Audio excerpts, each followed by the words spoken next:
I'd like to call the regularly scheduled Board of Finance meeting for Monday, March 20th, 2017 to order.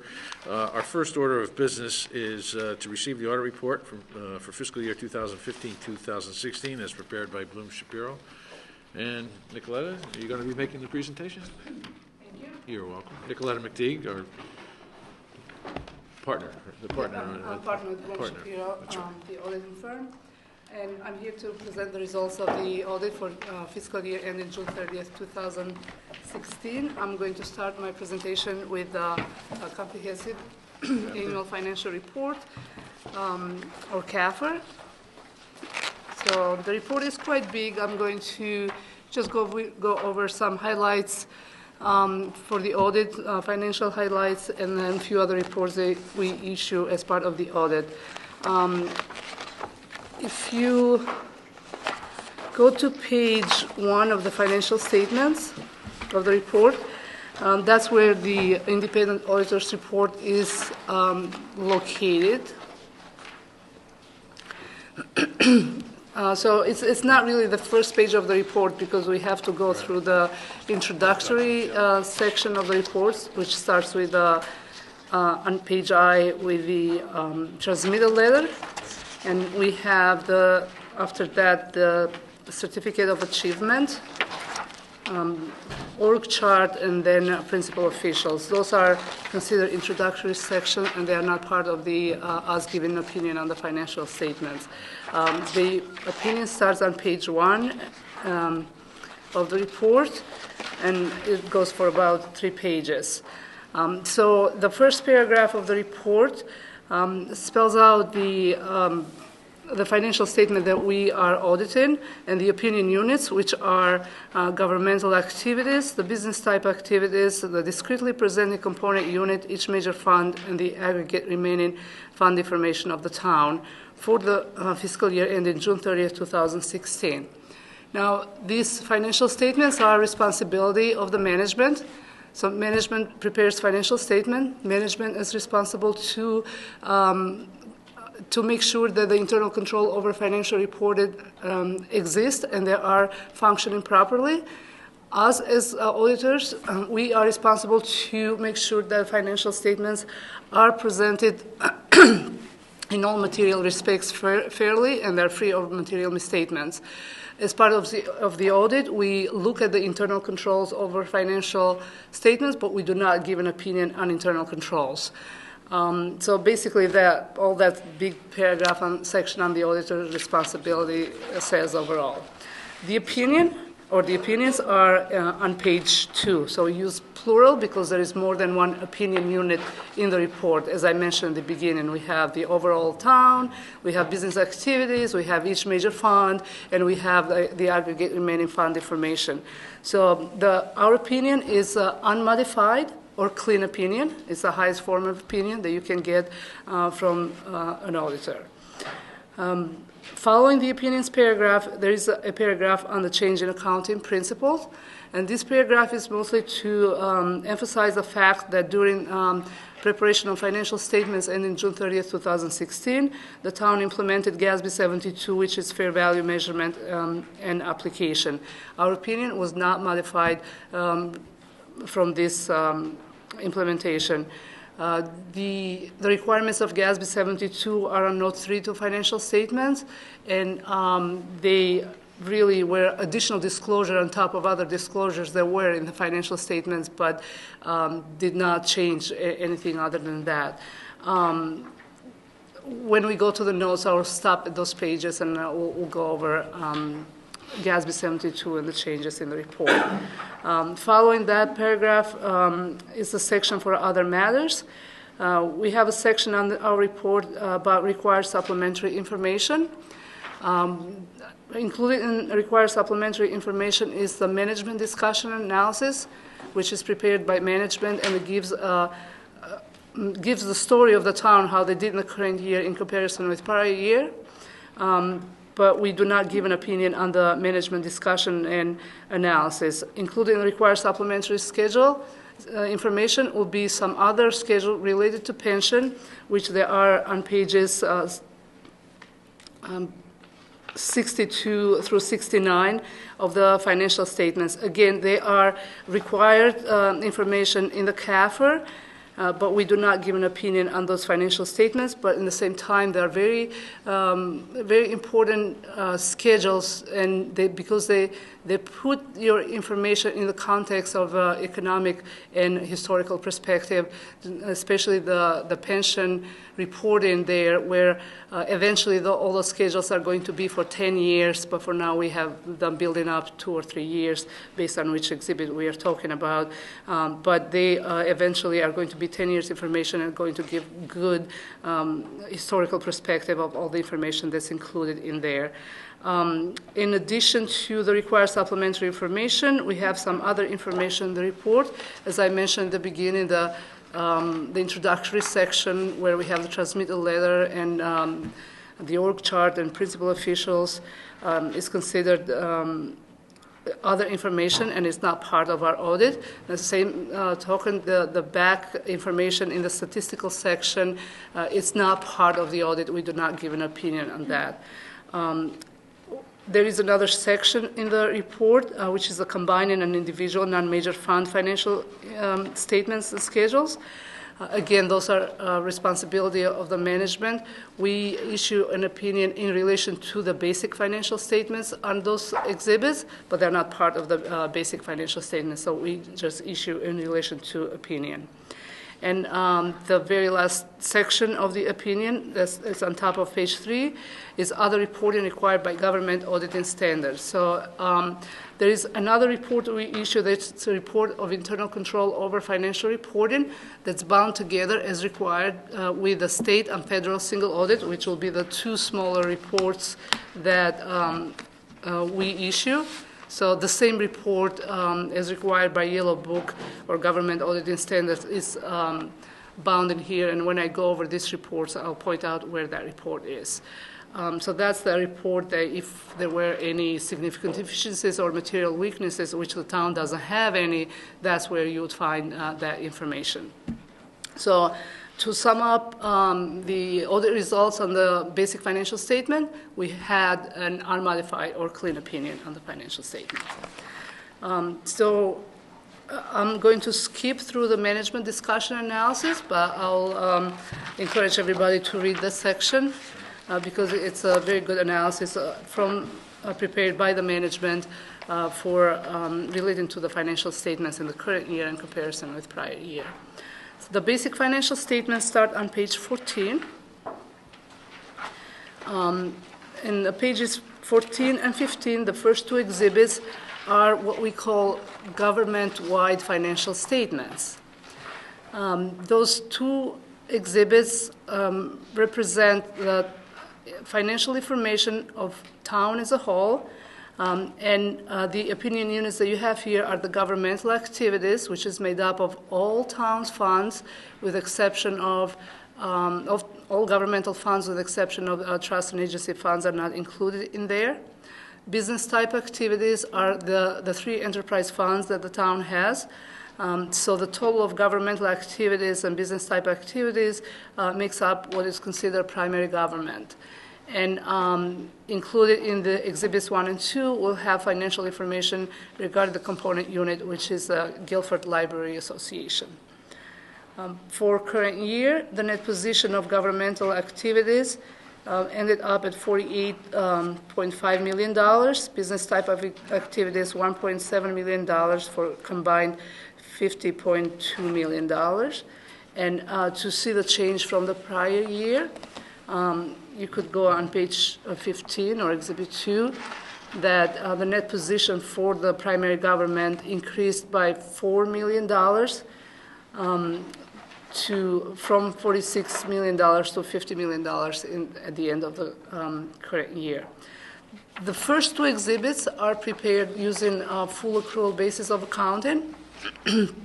So they are different prepared on different bases of accounting than what the general fund or all the other special revenue funds or capital project fund, governmental funds are prepared, which is the modified accrual basis of accounting. So the difference between the two methods is that the full accrual accounting will include long-term assets and long-term liabilities. So it will include, let's say, land and other capital assets, or long-term liabilities such as bonds payable, net pension obligation, OPEB, net pension liability, OPEB obligation. So all these long-term liabilities that the town is liable for are not included in a specific fund financial statements, but they are included in the first two government-wide financial statements that present the financial position of the town as a whole, excluding the fiduciary funds like the pension plan funding.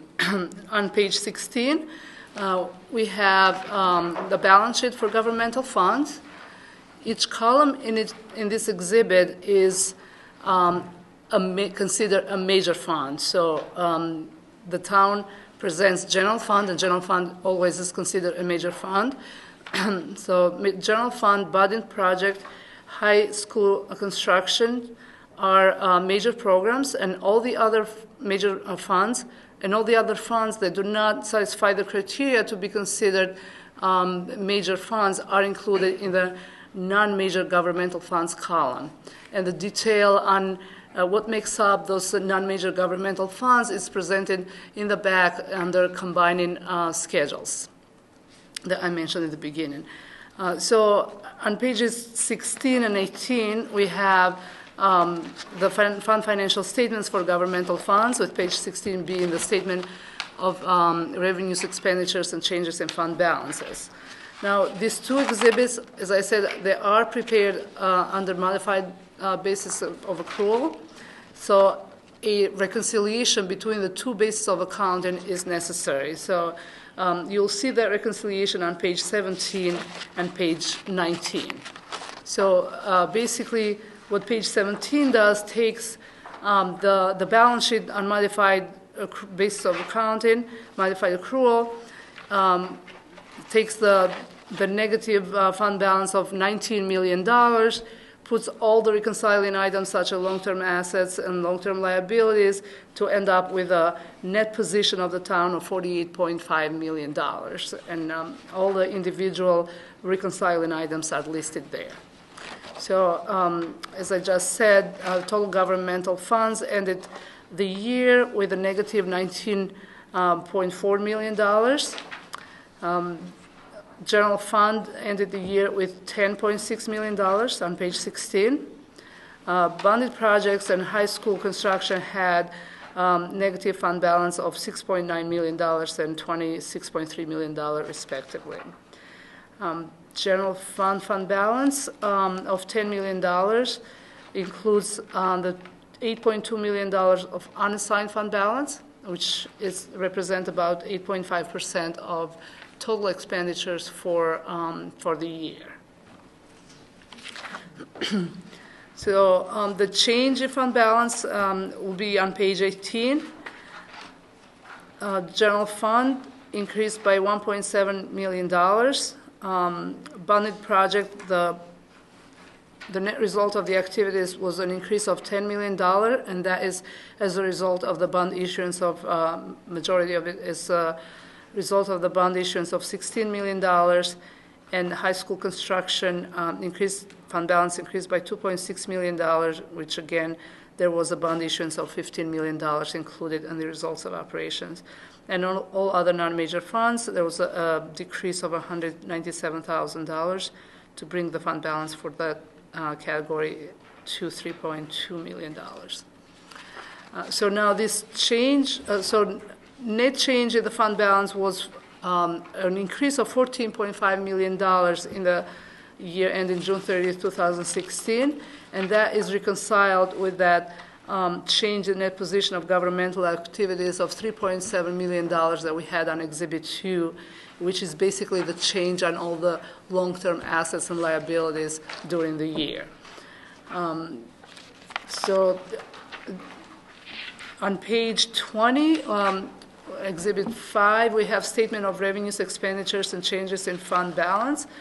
And we have yet another accounting or method to account for things, and this is the budgetary method. And the budgetary schedule, we have the original and final budget. And the actual column is the expenditure related to the current year budget plus the encumbrances, so commitments that are not spent but they are considered as spent for budgetary purposes. In this exhibit, we have the excess of revenues and other sources, an increase of $1.4 million to bring the budgetary fund balance to $9.3 million. The notes to the financial statements give a reconciliation between the budgetary fund balance and the GAAP fund balance. So as I said, so far I've gone through 5 pages and 3 different methods of accounting. So it's nothing ever easy with governmental accounting. So if you'd like to see the reconciliation between the fund balance that's presented here and the one that I just talked about on pages 15 and 18, there is a reconciliation that's done on page 34 in the notes to the financial statements. Where is the detail of the intergovernmental and local revenues located? It will be on Exhibit A1 and starting on page 70. Page 70? 70. Thank you. So on page 70, you'll see a greater detail of the same information that it's presented on Exhibit 5.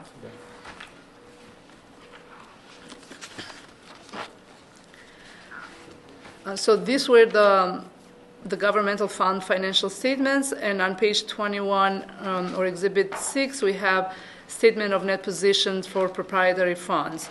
There are 2 types of proprietary funds reported in this exhibit, business type activities or enterprise funds and internal service fund.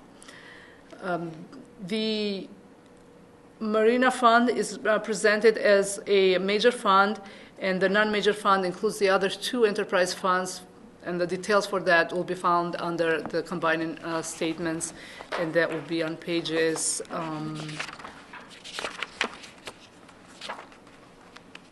starting on pages 79 through. Is the differentiation between major and minor solely due to dollar value, or? It's both. It's qualitative and quantitative. So the first criteria is quantitative, so the dollar values.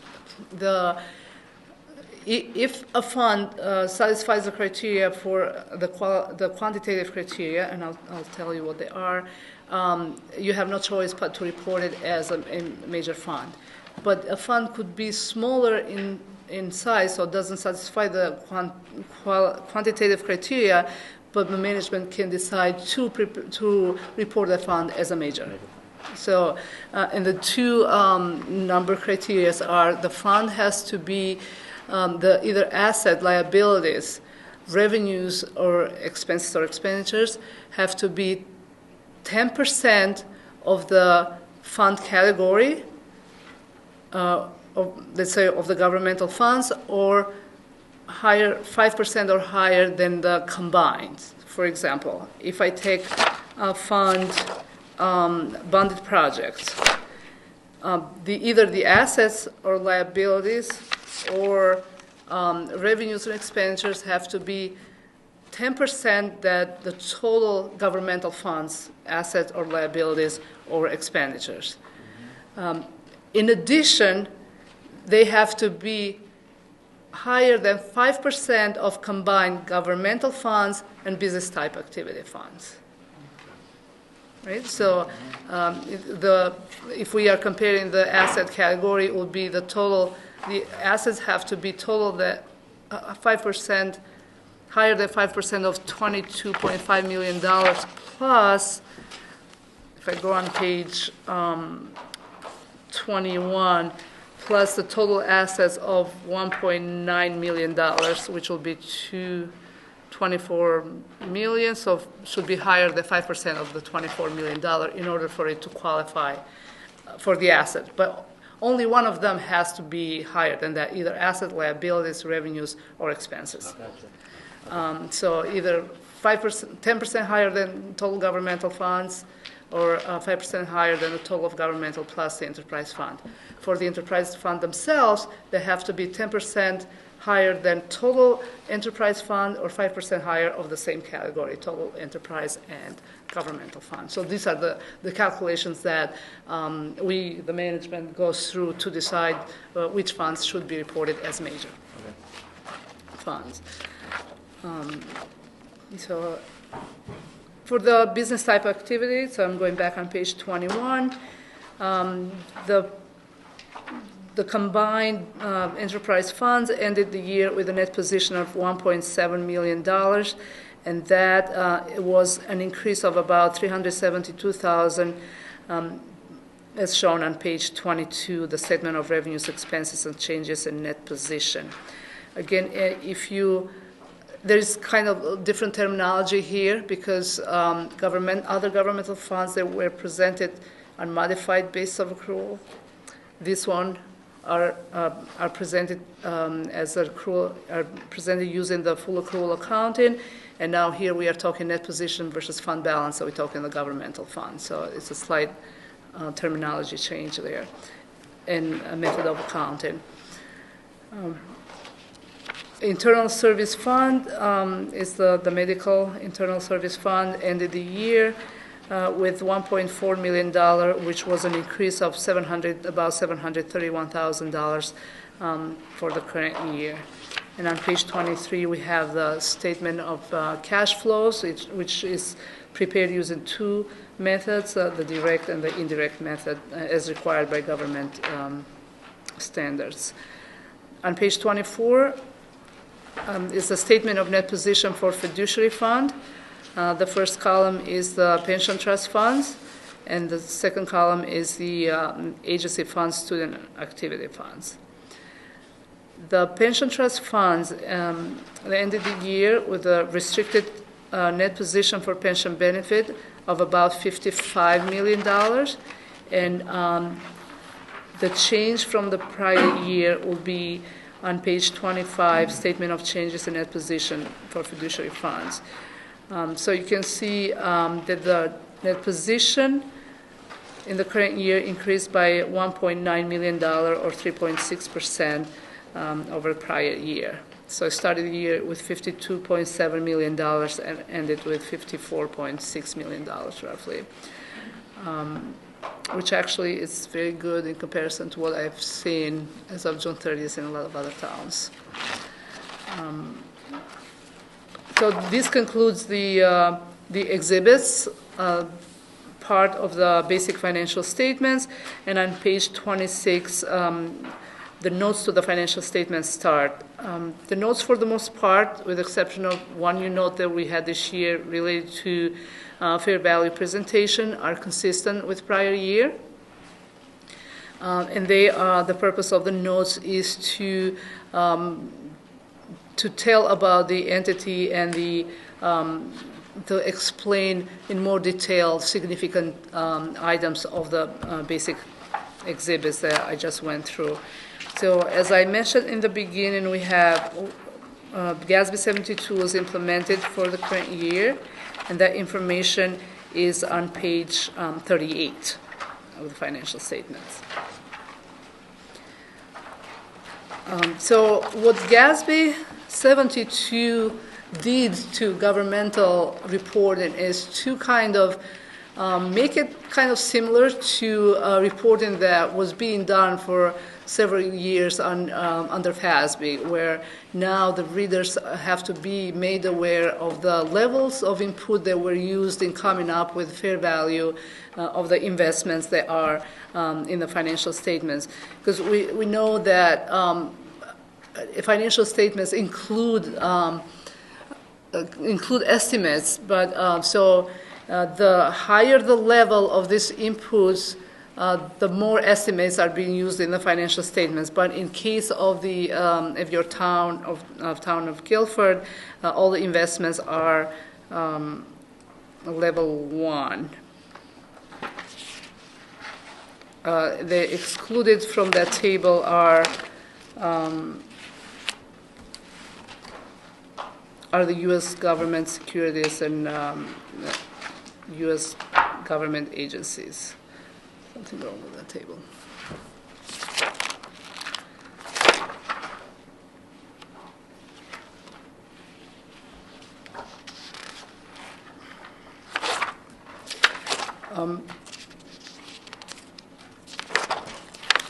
In the beginning, I mentioned the required supplementary information, and they start on pages 62. The schedule of changes in net pension liability for employees' pension plan. As you can see, in the current year, we have 3 years' worth of information, and this table is going to be built up and have 10 years. Every year we'll add 1 year until it's 10 years, and then 1 year is always going to drop off. So we have a 10-year history of the pension plan. These exhibits always have some explanation of changes that happen on certain years, so it will make sense why certain numbers have changed so drastically from year over year. So the same information is for the police retirement fund on page 63 and public school employees or Board of Education on page 64. And you could see here year over year what the funding of each pension plan is, if it's going up or down. And there are several items that make those numbers change year over year, so they are, or the detail on what affects the total pension liability is listed there. Same thing with plan fiduciary net position.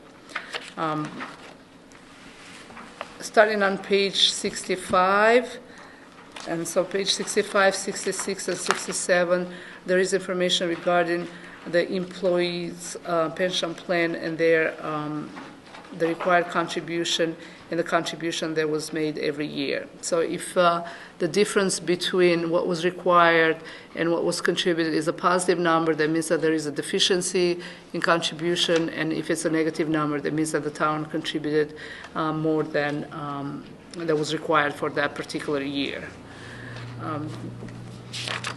And the last required supplementary information related to the town pension plans is on page 68, which gives the story of the annual money-weighted rate of return net of investment expense over the years. Again, this statement, all these are going to be eventually for 10 years.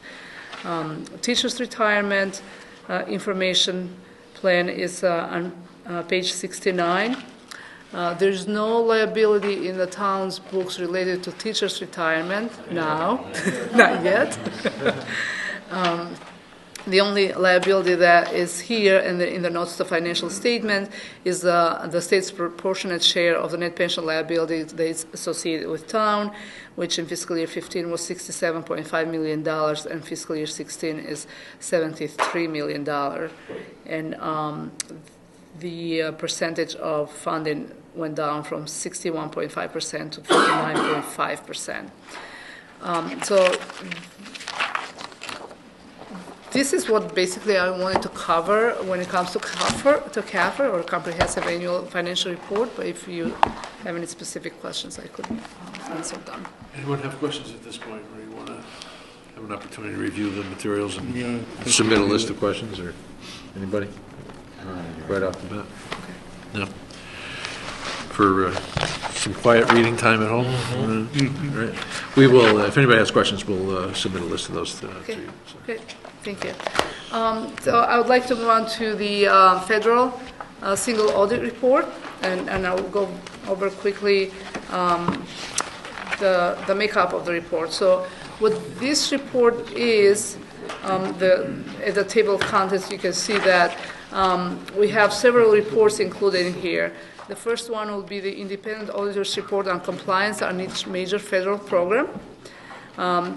There is a schedule of expenditures, note to the schedule of expenditures, and then there is the independent auditor's report on internal control over financial reporting, which was mentioned in the CAFR opinion. So that's listed on pages 6 and 7 of the report. I usually like to present this report by going to the very last page because it's a very nice summary on page 8 of the results of the audit. The summary of auditor's results under financial statement section. As you can see, there were no material weaknesses and no significant deficiencies over financial reporting. And there were no non-compliance material to financial statements noted. So everything related to the financial statements is clear. So you should be happy there are no material weakness and significant deficiencies. As far as the federal awards go, again, we did not have any material weaknesses or significant deficiencies over the major program that we tested. So the opinion that we give on the federal, that we are saying here that is unmodified, is just for the federal program that we tested. If we don't test a program, we do not give an opinion. So the only program that we tested in the current year, as you can see there, is the special education cluster, which was about $700,000, and the total federal assistance for the town was roughly $2 million for the current year. Based on the uniform guidance, we are required, if the entity is considered low risk, we are required to test a minimum of 20% of federal assistance. And we tested about $700,000, which exceeds the 20% of the $2 million.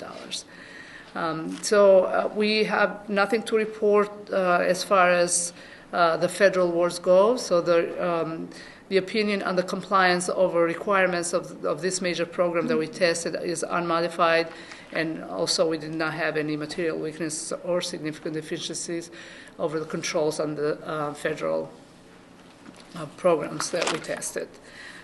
So the same kind of report and order is for the state single audit report, where we test the state assistance.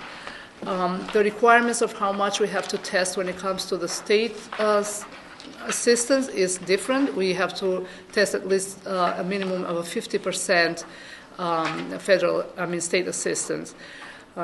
How we pick the programs to test, we are required to risk rate all the programs, and there are specific rules on what you consider a high risk or low risk program.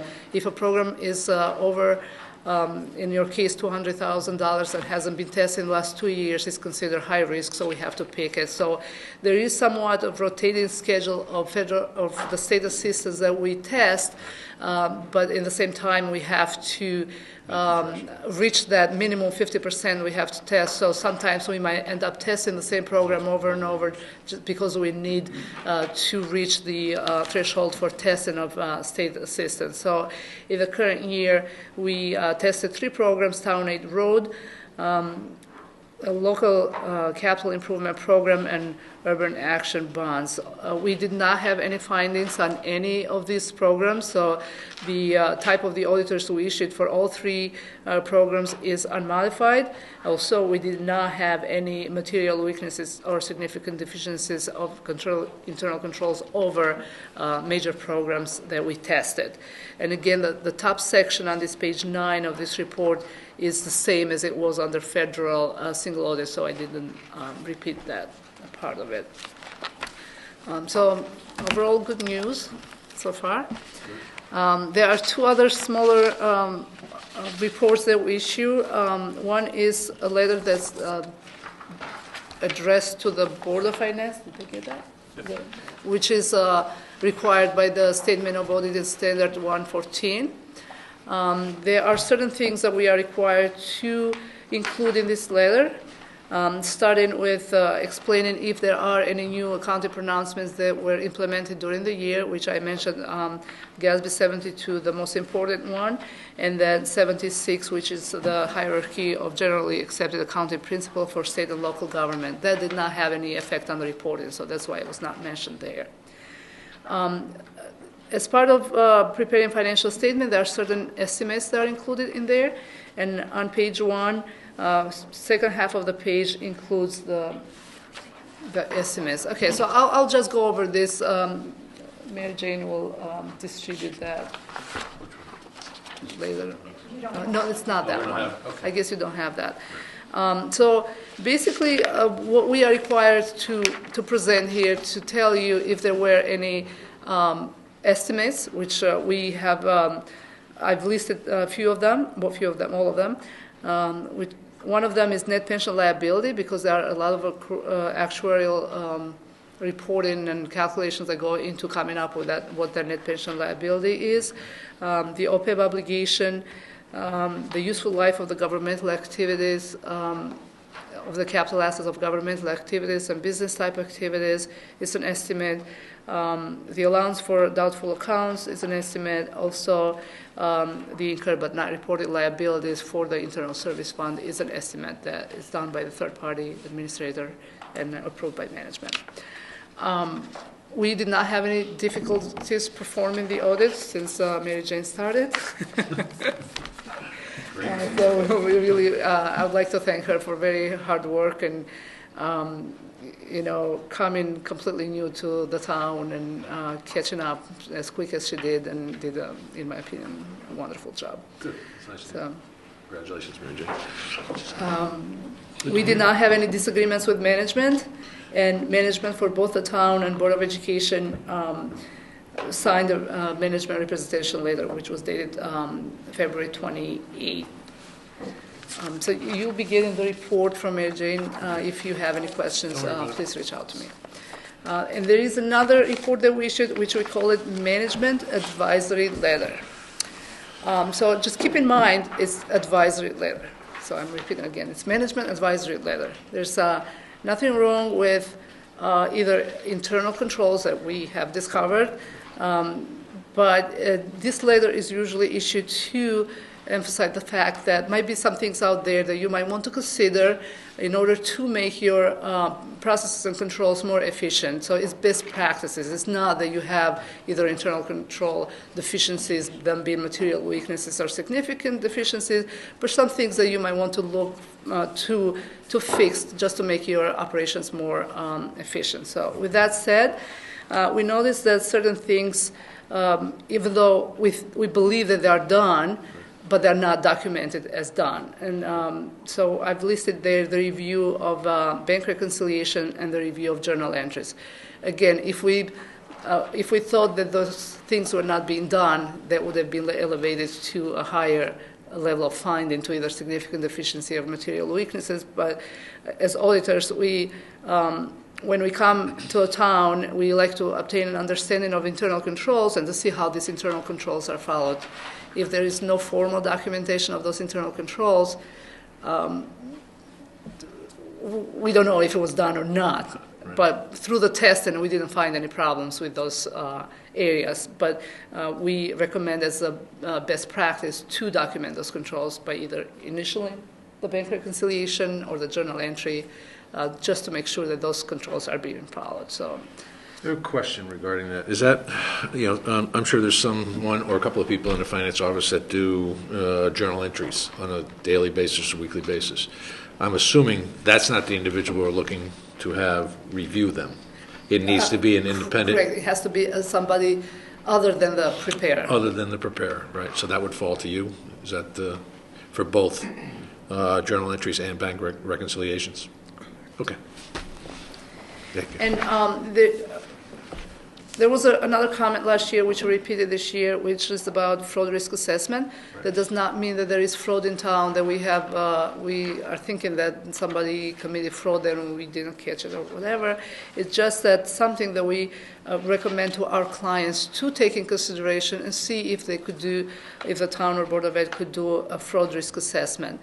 That fraud risk assessment doesn't have to be done all at once. It could be done in stages. The management could decide which areas they want to look at, to see what could go wrong in certain areas, and to make sure that do we have the right people, the right controls in place. Because it's true that we come and do an external audit, but it's not the same as the in-depth analysis that the management could do of the processes and controls, and to make sure that the fraud risk assessment is done. So I want to emphasize the fact that there's no fraud in town that we discovered, just that it's good practices to do that risk assessment, to know your weak areas and to see what you could do about them.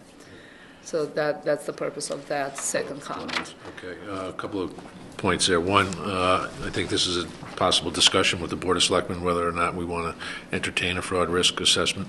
And two, I have a sneaking suspicion that Bloom Shapiro may offer some services relative to We fraud risk definitely- assessments. Yeah, we definitely do. Our consulting department does do risk assessment. Right. And the risk assessment, again, as I said, could be done as deep Stages. or Or as- extensive as you want, and only on the areas that the management feels that needs to be done. But in my opinion, something has to be done. Okay. The level of and which area, then it's your decision on how should we approach Do you it. have some standard documents relative to your offerings along those lines? Yes, we do. and Could I you can share those provide with us, them. please? Yes. Thank you. 7%'s a big factor.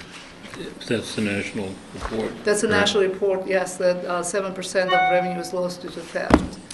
And the majority of theft is usually caught not by the external auditors, it's caught by inside, it's caught by and then I have another comment there for the fraud, let me get to that, but it's usually caught by the insiders, it's caught by people that know that something is wrong today. And those are national statistics, it's not just in the state or in a certain industry. So that's why I felt that the comments should be So there. just to be clear, because last year we went through the same Yep. process.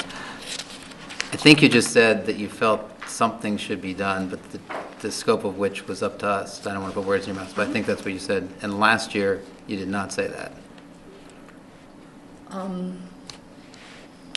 I know you didn't say I it last probably year. didn't say that, and why did I say that now? Yeah. Because as I've been giving my clients this recommendation, they've been asking me what's the scope of how much I should be doing. So I've been telling them that it's good to start because it's always the money factor. How much money do I have to really do a deep of all the areas? So start with the most sensitive areas first. Start with, let's say, accounts payable, accounts receivable, or tax department. It doesn't have to be done all at once. You can do it all at once if you want, but you can do it over time. And the process is not that expensive, but again, depends on what you want to do. Does the process include management, or is it completely independent so that you are?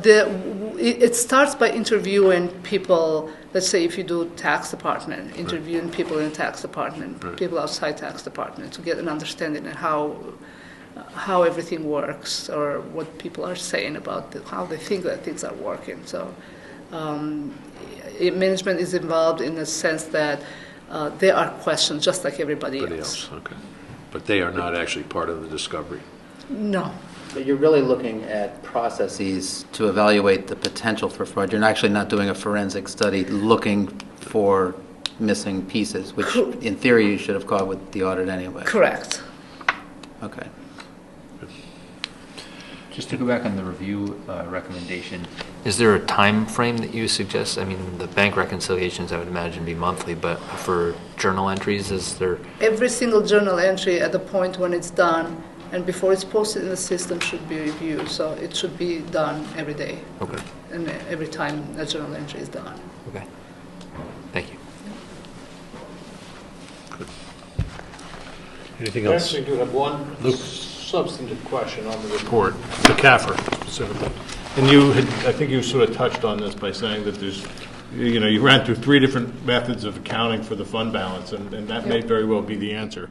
But on page Roman numeral 3 of the first report you gave us. Okay? Mary Jane's report apparently. I'm on, Comprehensive, yeah, the comprehensive, page 3. yeah, it's triple I. Okay?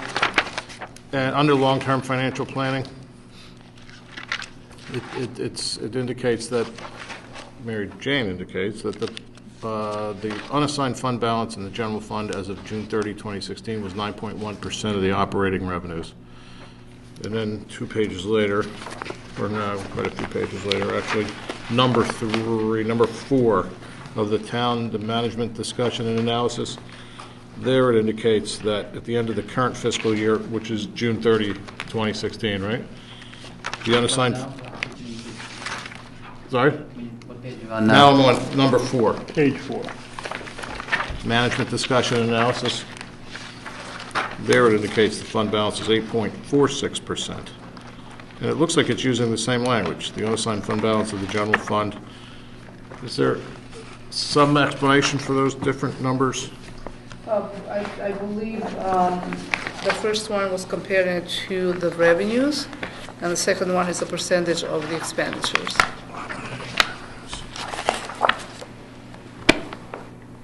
Oh. Okay. Okay. So it's comparing the same number to two different things. One it compares to revenues and the other one expenditures. Okay, great. Thank you. Nicoletta, just one, I know we talked about this last year, and the Board of Selectmen has, and with this board's assistance, we cleaned up the issue we had with our golf course, the proprietary fund for the golf course. I think page 80 reflects that. Because last year, I think we showed a negative position for the asset.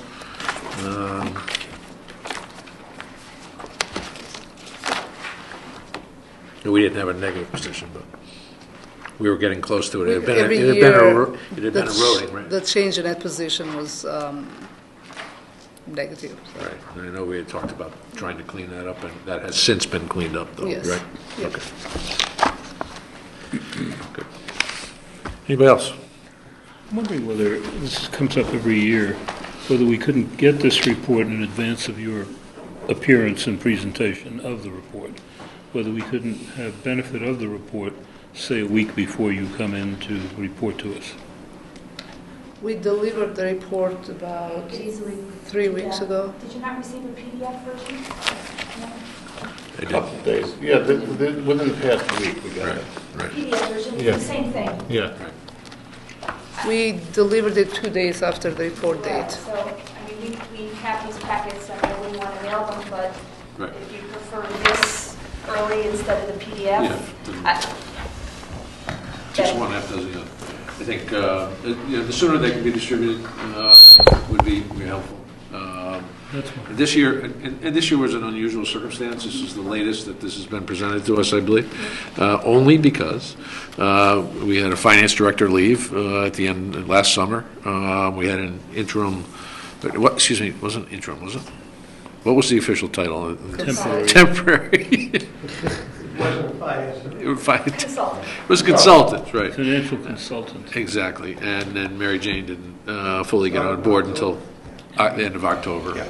So that's the primary reason why they came in as late as they did. And we knew going in this year that we were going to ask the state for the extension, which was granted. Right, but obviously, anytime we can get these materials in advance of the meeting, PDF or otherwise, I think it's personal preference. I think and some like to have paper in front of us. So next year we'll get them out as soon as we can. Because next year, I assume we're going to have these sometime in November or just November. What do you think? We got a shot at it. All right. We started now. Well, believe it or not, we're only 3 months away from the close, 3 months away from the close. Any other questions? If you have questions of your perusal, please, let's forward them to Tracy, and then we'll put together, copy everybody if you wouldn't mind, and then we'll put something together. Nicoletta, thank you very much. Thank you. Thank you very much. Good work.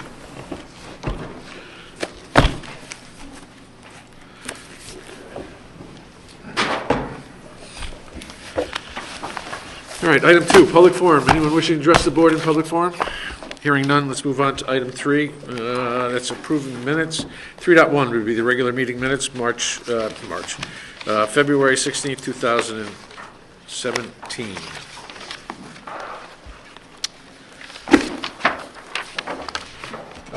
Comments, questions? Yeah. Anything? Tiny thing on page 2, typo. It's under section 4, excess cost grant, and their estimate, there's an extra S in there, 70%.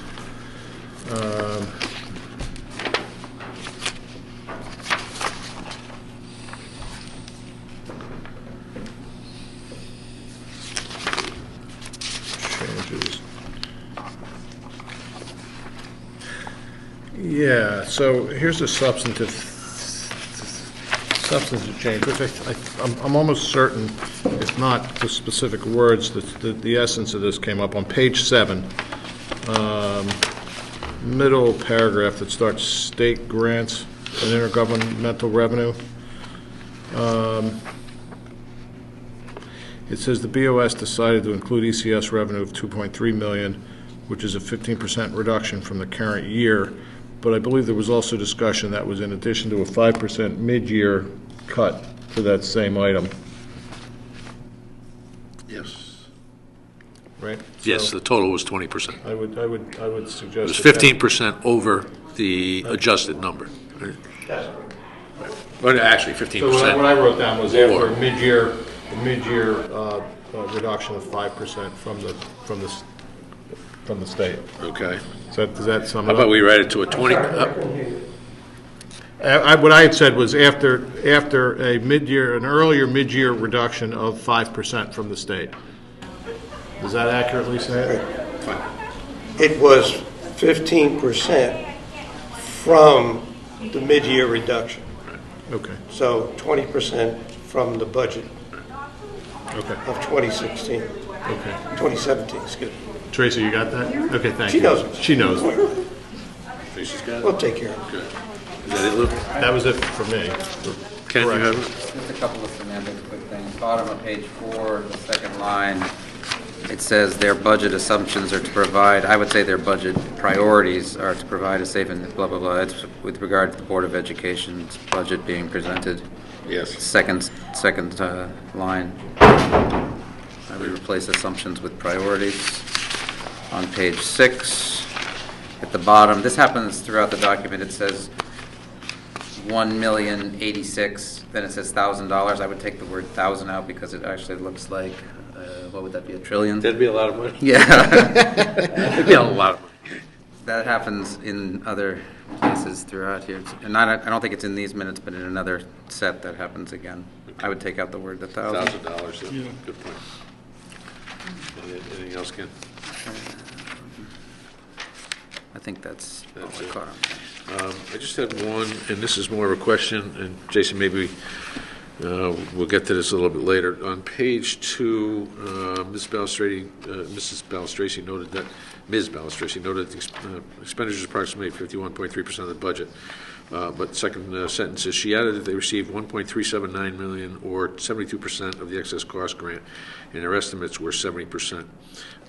Then we see on your monthly financials that you received $950,000. So did we receive 72% of the 1379, which works out to about 990? You don't have, okay. Yeah, because I think the total is 950 or 9 in excess cost revenues, but this showed 1378. That might have been our total expenditure. 100%. Okay. All right. That's it for me. Anybody else? Well, interestingly, on that same item, we could probably refer to Dr. Balistrati, if I'm not mistaken, if you want to get fussy about that. Yes. There we go. Maybe we should ask We her. had an advocate in the back there, very nicely done. That's good. Standing up for your board members. Let's see. All right. Anything else? Call the question. All in favor? Aye. Opposed? Abstained? Recusals? One abstention? No recusals? 3.2, special meeting minutes of February 24th, 2017. Second. Questions? I had one on page 3, 2, elected official salary discussion. Mr. Hoy announced that he will be recusing himself from voting on this matter as He will be running. I think I said, am strongly considering running for first selectman this fall at that point. I did. Thank you.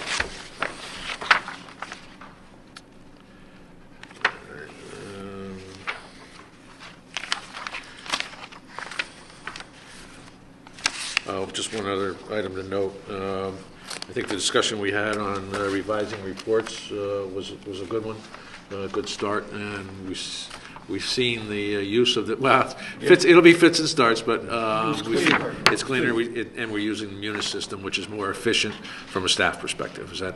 And I think that was probably the best thing they Little could. steps each month. Absolutely, absolutely. Any other comments? I have a couple little ones. Okay. Bottom of page 1, in regards to the warrants, Mr. McKenzie expressed he would like to see cash flow. That should say cash flow reports for all funds. You can leave in the big picture. Then it says he would also like to see the tax receipts. I have no idea what that means. I think it maybe should say bank statements. I know we talked about who actually looks at bank statements and where all the money's are. We talked about that. Come up, as a matter of fact. Yeah, we talked about where the funds were held and what was there day one and was. So I would change that. I would just change that to bank statements to keep it simple. Yep. He was trial balances. Okay. Trial balance. Statements, I think it was that balance sheet or. Bottom of page 2, Mr. McKenzie would like to see a new auditor, but would want to make sure the reports are the same. I'm not quite sure what that means. I don't recall what I said, but I'm not quite sure if I said that. That doesn't really. Yeah. You can maybe just cross off, make sure the reports are the same, see a new auditor. Yep.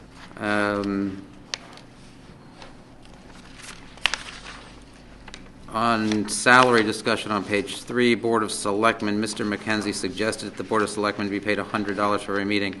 Prior to that, I actually said I was in favor of reducing it to 0, but if we were going to pay something, I would recommend something on the nature of $100 per meeting.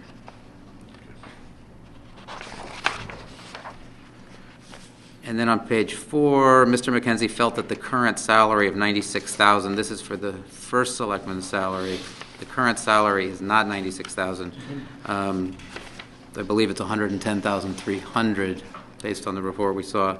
So Mr. McKenzie felt that the current salary of $110,300 is too high, and then I talked about how I thought the average salary is $96,000 of the towns that we surveyed. I think there were 43 or 44 towns that Mitch surveyed, and the average salary was $96,000, and so I was questioning why we couldn't just have an average salary.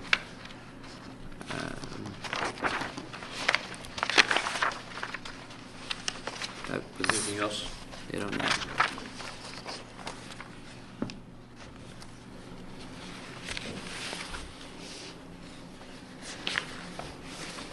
All right. Call the question? All in favor of the minutes as amended? Aye. I'm going to abstain. Opposed? Abstain. Abstain. And I will recuse myself. Thank you. All right. There's a few of us. What's that? There's Three. At least a 3, yeah. All right, 3.2, budget public hearing minutes of March 7th, 2017. Comments, questions, changes, et cetera. I had one page, oh, I'm sorry. I jumped to the next one. I'm sorry, I did not have one for that. March 7th? Yeah, I didn't have anything for March 7th, I'm sorry. There was the $1 million, $1 trillion typos in this one. Somewhere.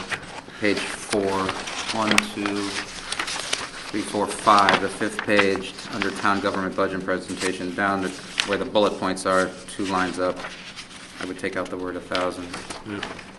On the next page, Susan Anderhagen, she also asked, the last sentence, she also asked, second to last paragraph, last sentence, she also asked if there's any way to cut the overtime in the fire and police budgets. She also asked about the communications overtime. It was fire, police, and communications. Excellent. Any others? Yeah, yes, I should say, second page from the back, second paragraph from the top, paragraph that starts, Mr. Mazza said a member of the Board of Selectmen wanted to look at more efficiencies. So in the middle of that paragraph, I believe that should read, but unfortunately, by the time he leaves office, they will not be able to accomplish all of them, so there's just a not missing. No, it was left out. Any others? Hearing none, call the question, all in favor? Aye. Opposed, abstained, accused? All right, 3.3, budget workshop minutes of March 9th, 2017. As I said, I had one, page 2, the top paragraph, which was carryover.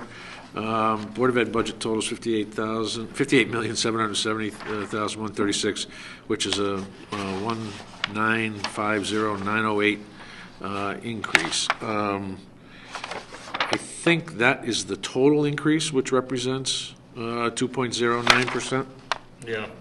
right? Which, Should be one, what's that? should be 1.49. Yeah, the Board of Ed budget, I believe I said, was 1.49%. Yeah. And for a combined increase of $1,950,500 or 2.9%. So we're just inserting 1.9 for the Board of Ed increase. That's all I had. Anybody else? Were we March 9th here? Yes, March 9th. I've got a few on this one, unfortunately.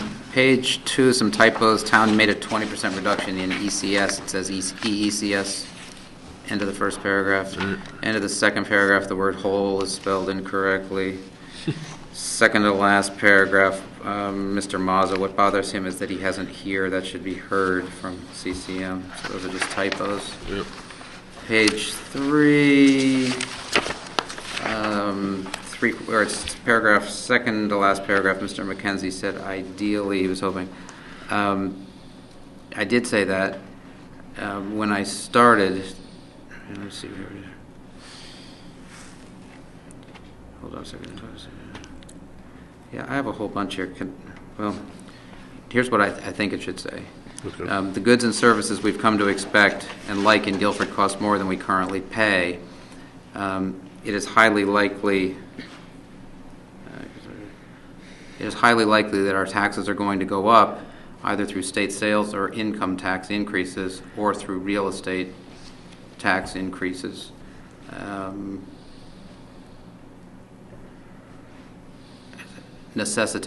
through real estate tax increases necessitated by cuts in state aid. I think there may be some legal issues with the state asking for teachers' pensions.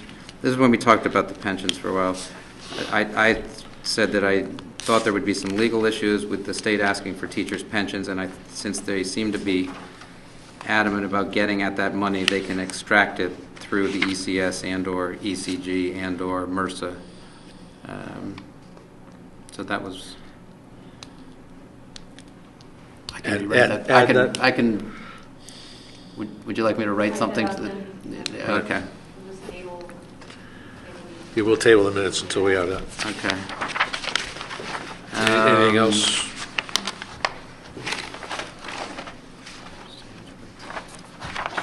That's it. That's it? Anybody else? Nope. All right, given that Ken is going to provide a written update on that and share it with everybody. I'll send email it to her. to the board. Yeah, and then we'll approve it next month. Yeah. Is there a motion to table the minutes? Approval of the minutes until next? Second? Second. All in favor? Aye. I'm going to abstain, I wasn't there. Okay. There you go. Okay. Item 4. 4.1 is correspondence. 4.1, standing building committee minutes. Comments, questions? I'll just give you Yeah, Mike, I'm sorry, yeah. very, very quick rundown. The March meeting minutes have not been released yet.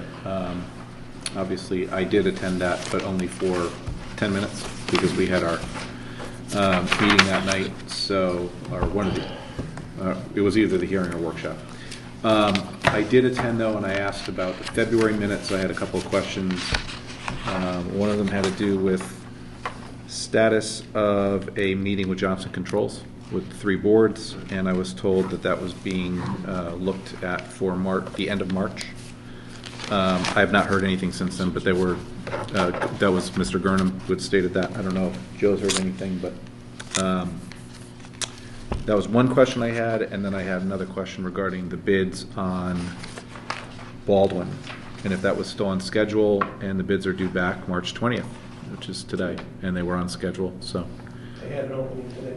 They had them, okay. So those are the two questions I had before I bolted out very quickly. So I'll just entertain any other questions if you have any on February. On the performance contracting, Mike, they've pulled together utility data for the two schools, all the town facilities and Park and Rec.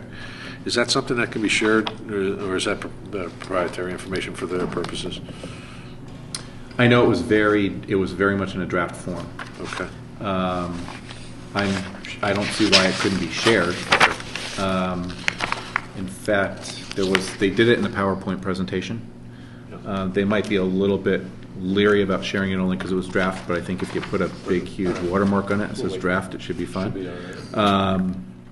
But I think that the presentation was going to finalize a lot of the numbers. That they, The reason it came to my attention is there was also in one of the minutes for the Board of Education Operations Committee minutes of February 13th, Mr. Gurnham stated that their packet, the GHS energy comparisons, stated the packet included energy usage from the old high school in comparison to the new high school. Even though they don't have full 2 years of data, two full years of data yet at the new high school, it's not a true comparison.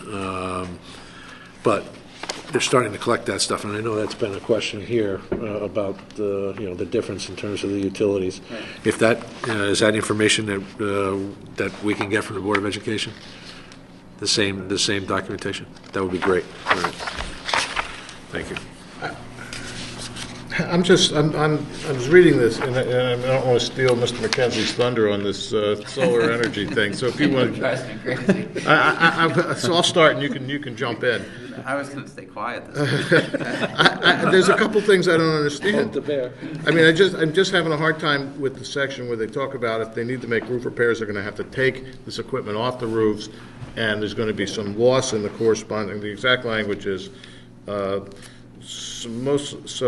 noted that the solar equipment would most likely, this is in reference that repairs needed to be made, would most likely have to be removed while roof repairs were made so that energy production would be limited and the town would be responsible. I don't even know what that means, but it doesn't sound good. But they're talking about $148,000 of annual solar ZREC payments. I mean, I will believe that when I see it. I mean, those are some bold predictions from these folks.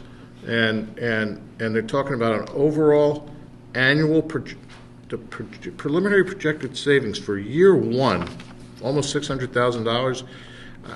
I mean, I wasn't there. Maybe the flavor of what they were saying made more sense, but just reading these minutes, it doesn't seem like this is deliverable. Your information, Board of Selectmen have not seen anything yet. So before you all see it, Okay. we want Well, to that's see reassuring. We want to see a presentation. They have a, So, And with the sharp pencil. and I'm a Joe. little bit leery about screwing around, excuse my language, with the high school roof at this point. yeah, I was going to ask about that. They're talking about solar reaching, it's an estimated figure of 10.7 million, of which 4 million would be devoted to the high school. Yeah, I mean, we just That built the building. just seems wild. We've just opened the high school. And, we've gotten a $600,000 credit because of the energy design of the high school. And now to go monkey around with that building, it concerns me. my only recommendation from having sat through it is you all know what I do for a living, and it's over my head. Thank you. A lot of the Thank you, information Mike. that they discuss. It's still very new out there. Performance contracting, it's still very new. And it's also based on utility numbers and upfront costs and payback, and one of the things that I saw in here is the utility gives back for renewable energy use for 15 years. There's certain paybacks that make sense and some that don't. So I would definitely be leaning towards receiving a presentation from them and having us as we as the three boards, Board of Education included, Meet with them. to meet with them. And I think that they'll have the numbers more finalized. They'll have some more data. In fact, it does say here, he noted that before the contract signs, it will have more specifics on the utility ZREC payment rate.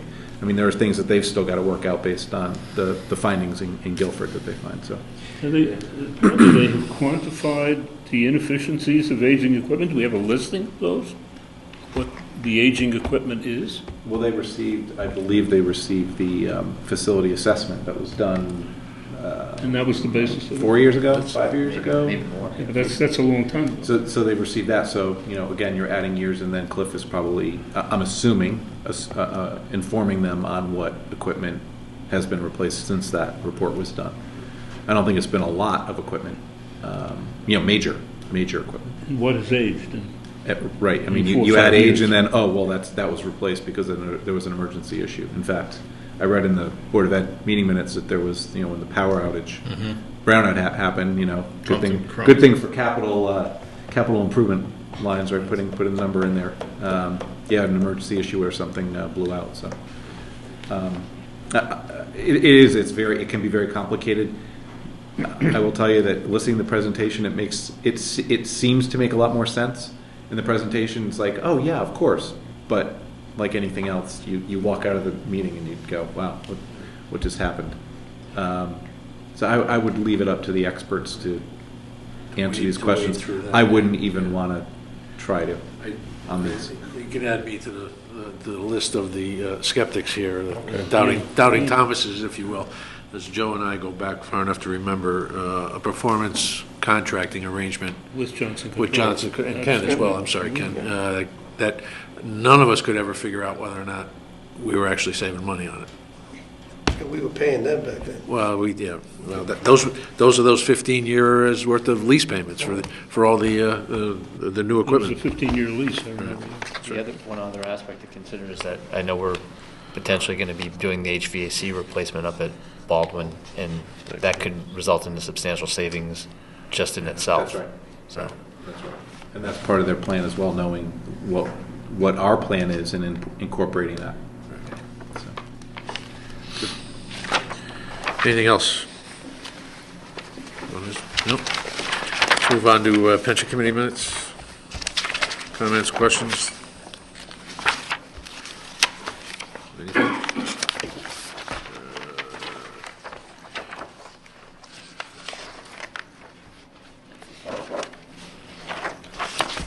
I had one question What's that? Ken? on the pension report, the bottom of page 2. Linda, this is referencing Linda. Ms. Trudeau stated that the proposed BOE budget for 17-18 includes plans to contribute more to the plan. They're trying to pay it off in 3 to 5 years. I'd like someone to explain that to me. I think that relates to some of the previous comments that the recommended contributions had not been made. Mr. Sands followed up on the next page by stating that the formula previously used to calculate contributions was defective. Right? And I think what we saw in the audit is the Board of Ed's pension is at about 81% funded, if I'm not mistaken, down from the the high 80s or high 80s. It's not dramatically out of line with the others. I think the town is at 84, the police is at 89, and then the police is at 84. Just about the same. Yeah, so we're all in the safe range, but it sounds like you guys have identified a need to address that problem and have done so in this budget, is what I understand. Right. Anything further? In the minutes, Mr. Sands says that the Board of Ed concentrated more on the HSAs. Right. Felt that was their strategy in negotiating with the bargaining units rather than going after the pension stuff. contributions for their employees. Employees, that's right. And the pension committee had a little bit of an issue with that. Right. That's the sum of the meeting. Yeah. Okay. I got that from the minutes. Pardon? I got that from the minutes. Okay. Yeah. Anything else on it? None? No. Okay, item 5, review and accept the report of expenditures for the Board of Education for February 2017. Hello, Sue. How are you? How are you? Good, how are you? Pinch hitting. Yes. What would you like to bring to our attention, Sue? Well, I'd like to tell you that our February expenditures were $4,747,456.18. That is a hair behind the spending a year ago, about 2%. But the main timing difference is the excess cost grant. We received the excess cost grant funding in February this year, didn't receive it until later last year. So that accounts for the difference. And I think that was the most interesting item that happened during the month, was the receipt of that funding, because we found that the percentage was a little bit higher than what we were expecting. We did receive 75%, which is what we budgeted. But we are using a lower number in our projections for year end, because we don't expect that 75% to hold. We'll get the second installment closer to the end of the year. We have heard that the state received statewide less of a request from all the towns than was anticipated. So as a result, they divide up their money and everybody gets a little bit more. But we don't think that's going to hold for the end of the year. Let me just interrupt one second. Does that excess cost grant number include the, we were given an additional $288,000 per the letter that Mr. Bloss sent to the board before? Is that part of this number? Or is That's that not, no, that's a totally separate matter, which I was actually hoping to ask you all about. We'll be addressing that. Okay, all right, thank you. So going back to the reports, I don't think there are any surprises in the line item comparison. We're running higher than we would like to be in certain areas, legal, special services for special education, tuition, but all is pretty much as what you've been seeing for the past several months. And you'll entertain questions? Happy to. I thought you would be. Mike? Purchase services. Safety, sanitation, upkeep of building and grounds. It was running high last year at this time. It's running higher this year. But also there's a large amount in encumbrances. I'm wondering do you know what's included in those encumbrances, and if that number is going to hold, or is it going to drop, or what are we looking at for? It just seems like it's running not just higher, but there's also quite a bit That's encumbered. that might be possible to be canceled, but should they be, based on the importance or priority of those? I don't have the composition of that number. I'll take a look and make sure we get back to I you. would, on that. yeah, I'd be curious of that, yeah. Thank you. Absolutely. Thank you. Quick follow-up on that. Is that one of those line items that tends to get frozen? Well, yes. Yeah, that would need to. Okay.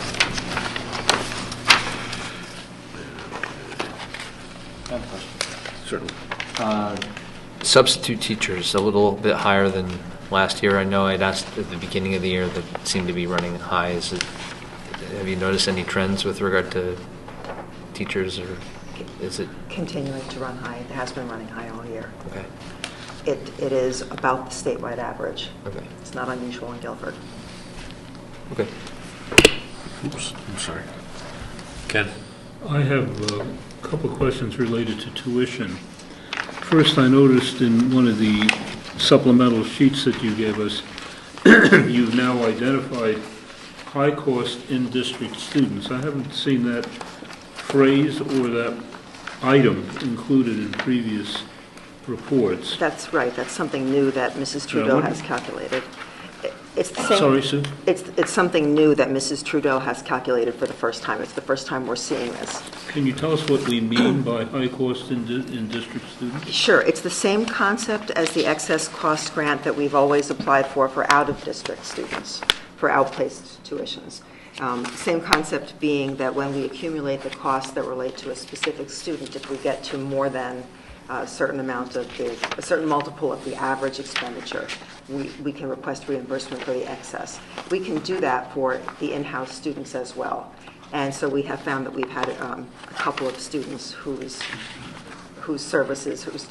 directly identified services are so high that we can request funding.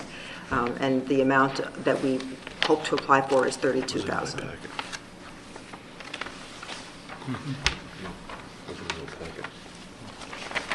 These are the students that have been identified in the district so far.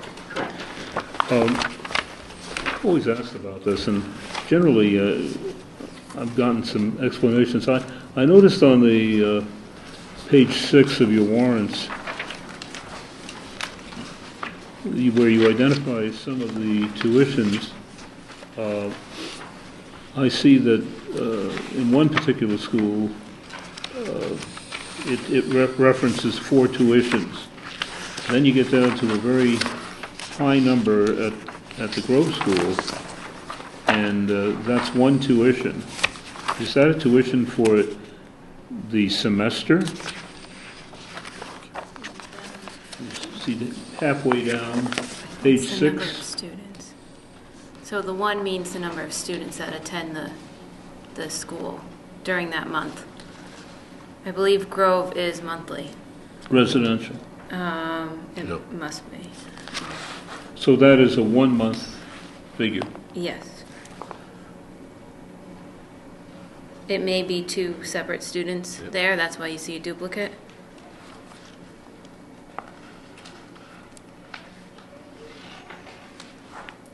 Okay. Anything else?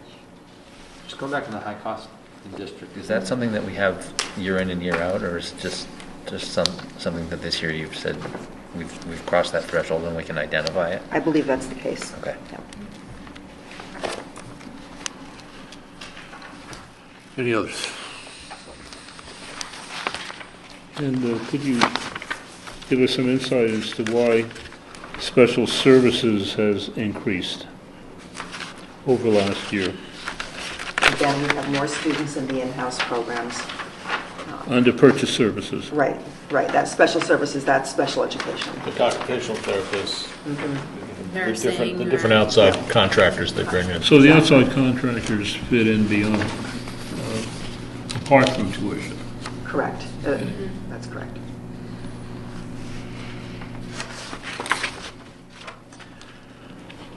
Social Security, only at 55%. We're at 66% through the year.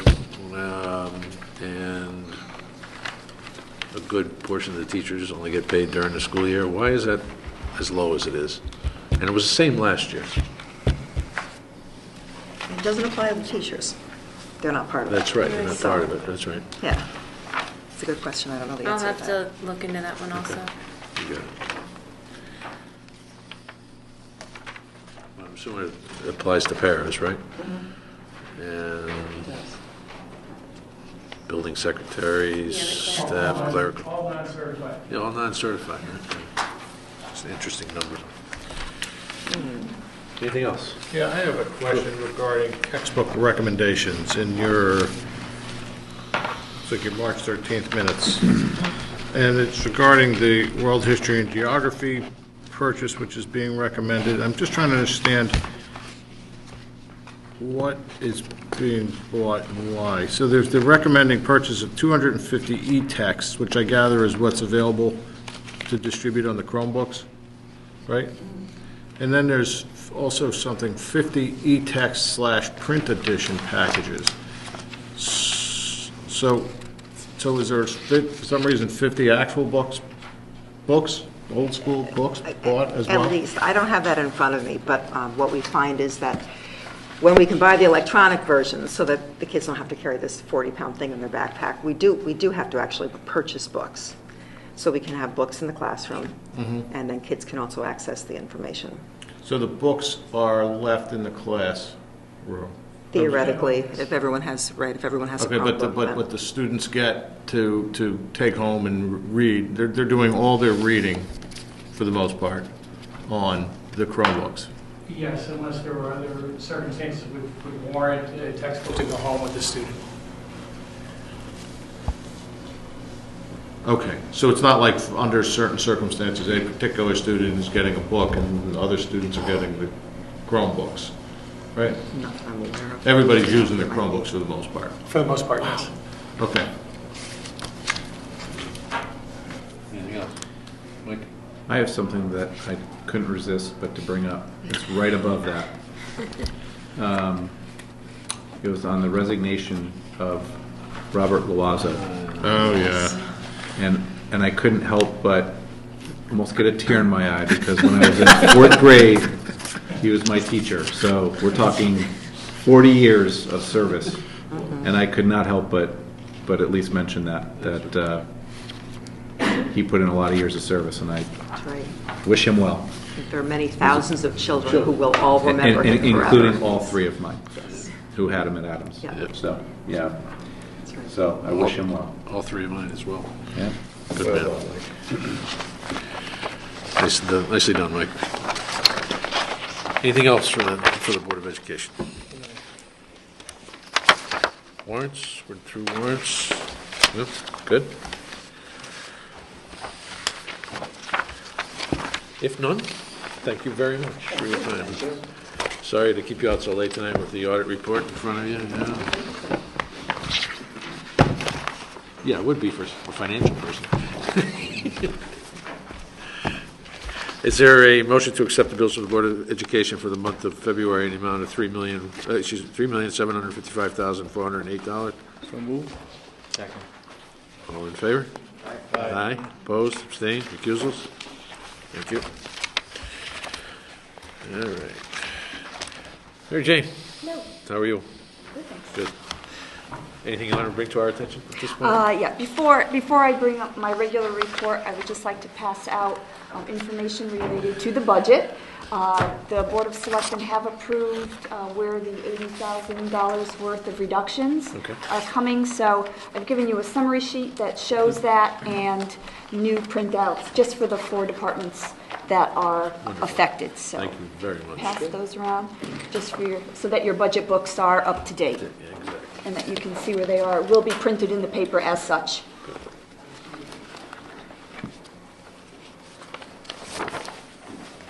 Thank you very much for remembering that. Okay. Just make sure I Everybody passed good? enough packets. Okay. Yeah, we got it. You start with revenues, or what do you want to do? Do that. We are 67% through the year at the end of February. Can I stop you right there? So, the report, that was one of the nice things about the old report. Is that possible to have that on there, or is that? Yeah, I know, I figured it. I realize this is evolving, so in the evolving department, Yep. that's just, I mean, Absolutely. I could go back and cross-reference it, but as you're reading through these things, it's just more efficient to see it. Thanks. Sorry to stop you mid-sentence. Not a problem. So as of the end of February, we are 97% collected of our revenue, which is up just slightly from where we were last year at this time, at 96.8. I will bring your attention to tax collection. That kind of seemed to be a little slow towards the beginning of the year. As you can see, we are right on track where we were last time and right back up. Excellent job there. Same thing with the fire department, another department that we've been talking about that was lagging behind in the revenue. As you can see, they've come way back up there at 70.1 as opposed to 73.9 from last year, but the delta is much smaller now than it had been. Other than that, I don't have anything specific to note unless you have a question. No, and thank you for bringing the updated document with the pages, the detailed pages behind it. We appreciate that. Yeah, apologize for that, No, don't not worry. getting out in the email. Don't worry about it, but that's always very helpful, so. It's just odd looking at negative numbers, because that's the way Munis spits it out. Right. Right, so if you see a positive number in the remaining revenue, that means we've brought in more. Gone over, that's right, exactly. I didn't even think of that, I'm just so used to seeing it, it didn't... That's the way Munis reports it, that's exactly it. Any other questions on revenue? No? Let's move on to expenditures, please. So we have a similar report for the expenditures as well.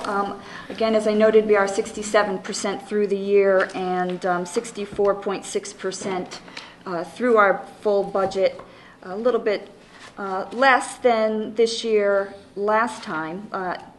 last year, excuse me.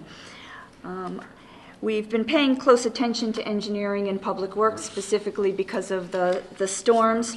Obviously, this report does not include the recent storms that we have. We are hoping that by the end of March, when we report next month, that we'll have a good idea of where we stand on that. And the first selectman will hopefully be able to release some capital projects if we are, doing well for the year. If you remember, we did put a hold on some of the capital items due to the reduction in ECS. so. Question about engineering? We Yeah, go ahead. raised that.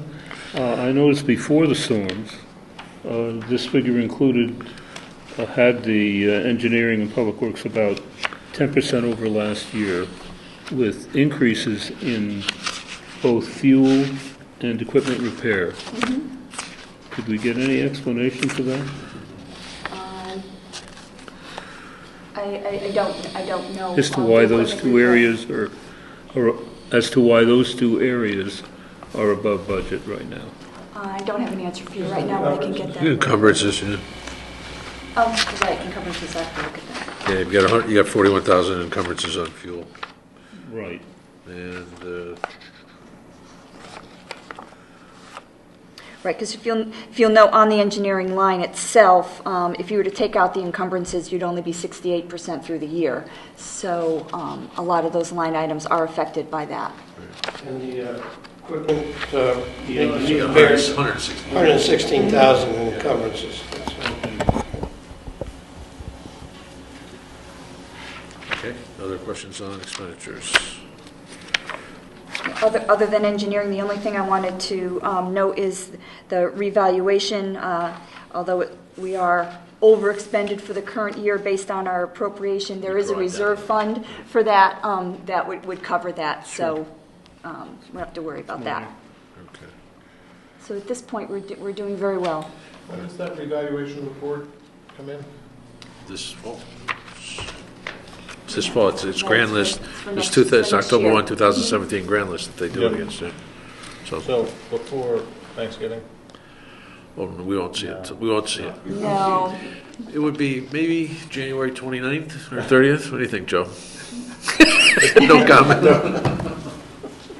The last day allowed by law? There We you have go. budgeted the final payment in next year's budget Right. for the reval. So, Okay. yeah. Actually, That was the get $25,000. notices in the mail about December. Yeah. Yeah, December. yeah. Individual home, property owners. yeah. Property owners. Not the total grant list. No. Oh, yeah, that's the payment that was made for reval. I'm sorry, I thought you meant the budget. Yeah. All right. Questions on warrants? We already answered our own over here. That's I had one. My one. The reval, when we just talked the reval. Right, his question 25,000. was regarding the reval, that's exactly It was what germane that's to for. the previous conversation. Yes. Good. Anybody else with questions on warrants? I have a question about the special fund. I'd just like that explained to me. Which one? In special fund, there's all this on the easements. The first two items up on the special fund, pardon me, the second item and the fourth and the fifth item. From land acquisition fund, that's where we are paying for the Mulberry Point Water Project. It's coming out of the land acquisition fund? Yeah, what that is, Ken? That's really a loan from the land acquisition fund. A loan. Yeah, for cash flow. Once the project hopefully is approved by the voters, then all those expenses will be part of the assessment for the 145 homes in Mulberry Point, Tuttle's Point, and Long Cove area. So it's a loan, right now, a loan of about $26,000 Yeah, we had to pay the bills. Yeah, to pay those bills. right. It's just for cash flow purposes, that's where borrowing the money from Okay. before it gets returned. Stays escrow at the end of that, so. Now, if it doesn't get approved at referendum, then we're going to have to hit the reserve account. Reserve account, right. Okay. So you touched on the fact that the people that will pay for the people that will receive the assessments are the homeowners in that area, 145 homes? Correct. Even though the entire town has to vote on the project? Correct, because you're not indebting the entire town, but the entire town is a co-signer, if you will. the full faith and credit, the whole Right. thing, right? Okay. Still borrowing. Yeah, I know, I kind of just want to make the point that people are not going to necessarily understand that. That bears repeating. Yeah, it's, But well, everybody is paying for we that. have to have a town meeting. Everybody is not paying for That's it. the point, yeah. Yeah. that's the point. We have to have a town meeting and then an automatic referendum, hopefully sometime in May. Right. But it will come before this board first. We might as well go one step further. Those 145 towns will have their, yeah, the 145 homeowners will have a tax assessment, a specific tax assessment on that property. Correct. That needs to be satisfied on an annual basis until such time as the bond is paid off, right? Well, it's a 20 assessment on their property Right, for 20 years. right. It's Well, they 20, can it's pay- over, but they can pay it down. They can pay down. They could pay it Sure. off right off, Right. you know, and not be Some have assessed any inquired additional about it, fees. they can pay it all at once, it's up to them. Okay. But Sure. it stays with- Time value of money come into play on that? They get a It's at discount? a 2% rate of interest, Okay, which pretty soon might be a good rate. yeah, very good. Yeah. That'd be very good. Now, it stays with the property, so. Good. Ne- Excuse me, one more point. Certainly. Since we're on the subject. That's irregardless if you hook up to the water. Okay. So, as long as it comes by your, Street, you're going the to be main assessed. comes by your street, you're assessed. Right. But it adds to your property value, too. When that goes to vote for town meeting or the referendum for those homeowners, who pays for that? Is that, is that town? Yeah. That pays for that vote? Yeah, we can't charge the cost of the referendum to the project. That's a town cost. It's a good question, by the way. Yeah. Matt, I'd just like to, since Ken asked a question about the special funds, these two reports for the special funds and the weekly checks, again, were generated directly as a download from Munis. It's in a little different format. And with the special funds, it provides even a lot more information than you've had in the past, but instead of truncating it, I chose to provide that information to you. So, and we were able to sort it so that you could see the higher amounts instead of us doing a separate sheet that specifically pulls those out. We were able to do it this way, so hopefully this report will meet your needs. It's much easier to do. Didn't these general fund quantities greater than 1,000, I was having trouble finding them in the warrant report itself. Didn't they used to appear in the warrant report in addition to appearing on this sheet? I believe so. They were on the weekly warrant report. Which I don't have here, so they wouldn't be in the monthly warrant report then? No, they're on another warrant report. This is special funds.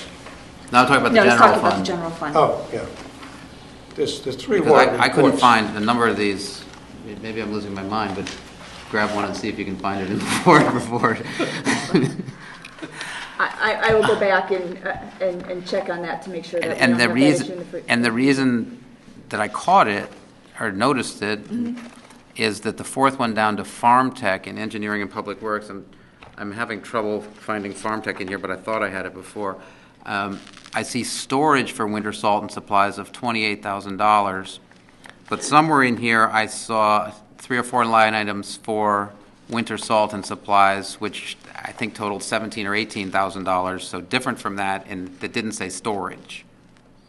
So do we actually pay, do we buy it and then pay to store it? It's right here, On which report? on the weekly warrant report. I don't think we got the weekly warrant report, did we? Yeah, you It's did. just behind it. It's green in color. No, we did not get the weekly. We did not get a weekly warrant. Oh, I'm sorry, I thought you did. No, that's why, that might be the reason I'm confused. It was emailed to you. No, Okay, they didn't get it? I don't know, I got it.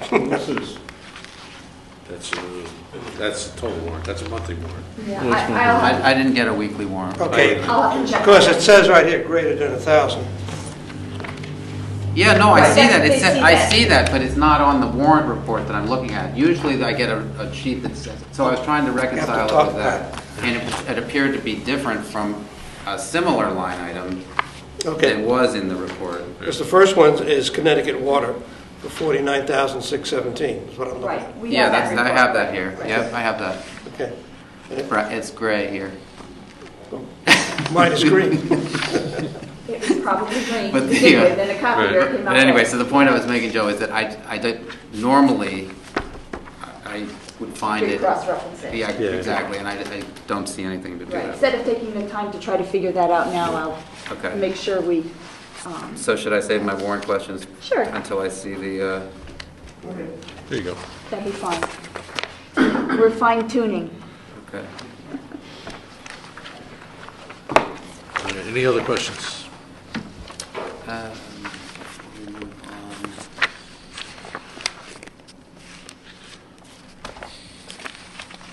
Yeah, I guess I do.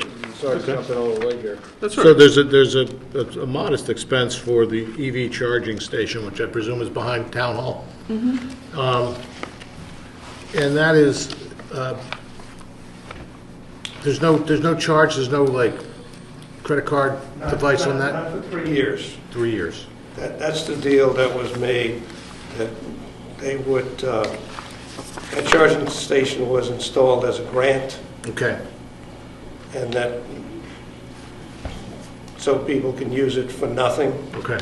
and that the town would pay the utility on it Okay. for 3 years. And then once the 3 years are up, we can install a card reader in there. And then the individuals who use the charging station would then be billed. But for 3 years, we have to eat the bill on it. Yeah, it's just building up infrastructure. Yeah, well, I think we're coming up this summer on the 3 years, if I'm not Wow. mistaken. Yeah. Quickly, okay.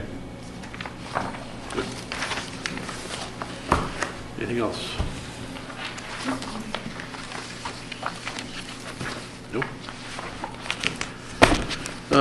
Medical benefits? I have an updated medical benefits report as well.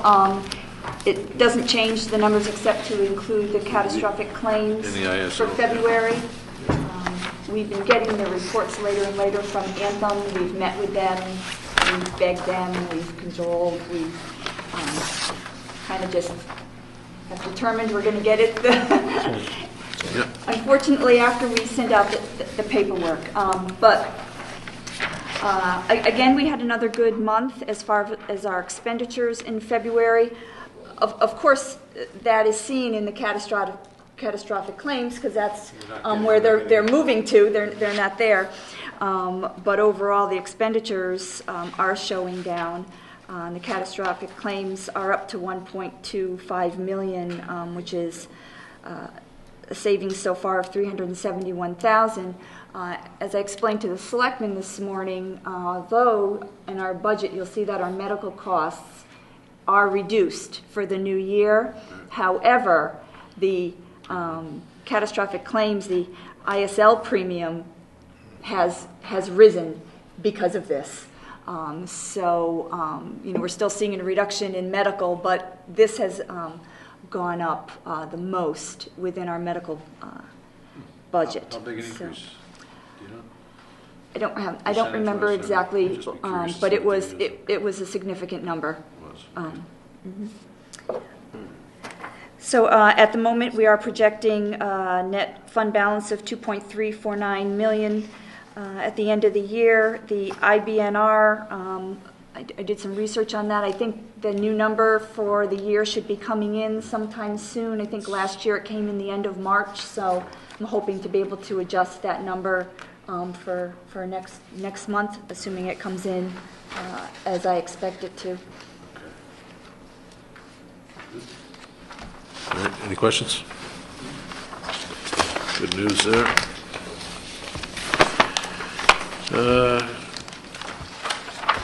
Anything else? Golf course? I have my standard question on the golf course. Okay. I still don't understand why the utility and water bills are so high in January and February.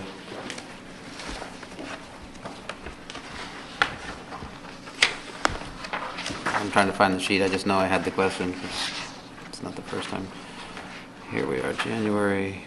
1 through, so January and February. Utilities of $2,500, which is up from $1,800 a year ago. Are we talking about the same facility at the golf course? Am I right in thinking it's the pro shop, basically, that building there off the first tee, when I see golf course utility bills? Are you talking about the irrigation for the whole course? Not in January and February. It's a quarterly bill that I don't know what that exact Oh, so- period it covers. It could have been a bill back to the end of October. I have to check finance, So- what bill they're paying for. I There's a don't know. $650 electricity bill, which I've never heard of that being a monthly thing. Last year it was $600. There's a $713 heating bill. There's a $362 phone bill. Last year it was $700. I think you'll have to ask finance to tell you Okay. Yeah. what period that covers. I don't And a know. $743 water bill, but But you're correct. I mean, we shouldn't be it running. should just be closed, right? No, You can't because just shut it down for the The winter. system is winterized around October for the Yeah. irrigation system. I know my own system is winterized. Exactly, and then they come in April and start it up again. That's right. So it's got to be a bill going back to the fall for water. But the other ones, the heat, the phone, it's every the past winters I've Well, I think the No, phone it's we're going to kinda- pay no matter what. The phone you're going to pay no matter what. $362 for 2 months? I'll- That seems like you can cancel a phone for that. That's crazy. I don't know, so Yeah, maybe let me we'll look just into check. that, That'd yeah, be great. Yeah, I'll have a report next month on that. It has to be bills that have not been paid for a while. Next year it'll be in our budget, so we'll. But The golf course, what was your line today? We used to, we Ken, did but- that, or we, But just for your we took information, care of that. Ken, the building is not shut down in the winter. It's still used for, It's still used. yeah, okay. Maybe we should shut it down. But Ken makes a point. But it's a good Yeah. question. Yeah. It's a good Try to question, look into it. All right. Yeah. because Teddy is still there in the winter, repairing equipment, and, the golf course commission meets, and so. Okay. But it's a good question. All I right. agree with you. Did you happen to look and see what the comparison was, not necessarily from month, year to year, but what the I've looked, every time I've looked at it, I've had the question. Yeah, I've looked at Like, it. what's the peak versus what is now? I've looked at it. Last year, we went through the whole thing, and I still haven't done the same question. You'd have to have some minimal heat there for, certain purposes. such Agreed. as Pipes freezing. And I think they things like meet that, there. but- I think the golf course. Yeah, They Jojo do. said they meet They there. do. Yeah, they do. I see the lights on So, periodically, once a month, I guess. yes. Let me So do a maybe- little I think we'd all- analysis of We'll that. figure out what it is, and Yeah. maybe they'll have their meetings here next winter. All right. All right. Anything else? Should we let her off the hook? What do you think? You done? Thank you. Thank you, Mary Jane. Thank you for the report. All right. It'll take a little while. It's really- Yes. You're welcome. Thank you Yes. for allowing us to make the changes. You're welcome. Works for all of us, I think. Is there a motion to approve the bills for the town for the month of February in the amount of $3,561,960? Second, all in favor? Aye, opposed, abstained, recusals, none. Thank you.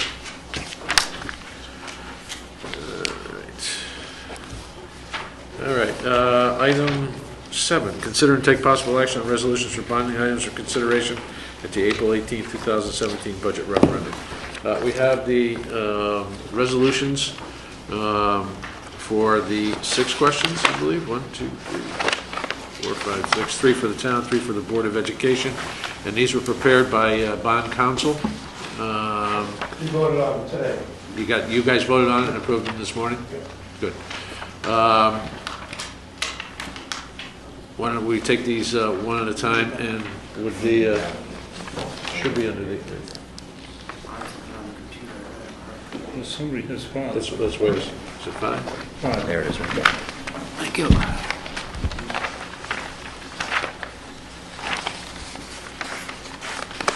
1, 2, 3, 4. Are we missing one? What's going to the town, I'll go for it. I see 5. That's five, we got 5. Are we 5? 3 for the town. We're down to 5 then? Yeah. You have 5? Did they combine 2 for the town? Board of Education had 3, you guys had... No, Board of Education had 2. 2. 2 for the Board of Ed. Essentially, the Baldwin was 1, and And the town had 3. future projects. The Board of Ed had a third, which was the architectural fees. No, they included that. Oh, they rolled it in? That's rolled in. That's, yeah. okay, Okay. good. That's a question I had asked last week, why it couldn't be in there anyway. So they did roll it in. And the Okay. town had 3. Had 3, so 2 and 3 is 5. 2 from the Good. Board of Ed, 3 from the town. Excellent. So you probably should have come up here for this one. I know, you're right, you're right. All right, why don't we take these one at a time, and I would ask for the board's indulgence not to read the entire Correct. resolution. Otherwise, I would maybe have Joe read them because the camera's going to go off. Camera's going to go off in a couple of minutes, so I would have you read them.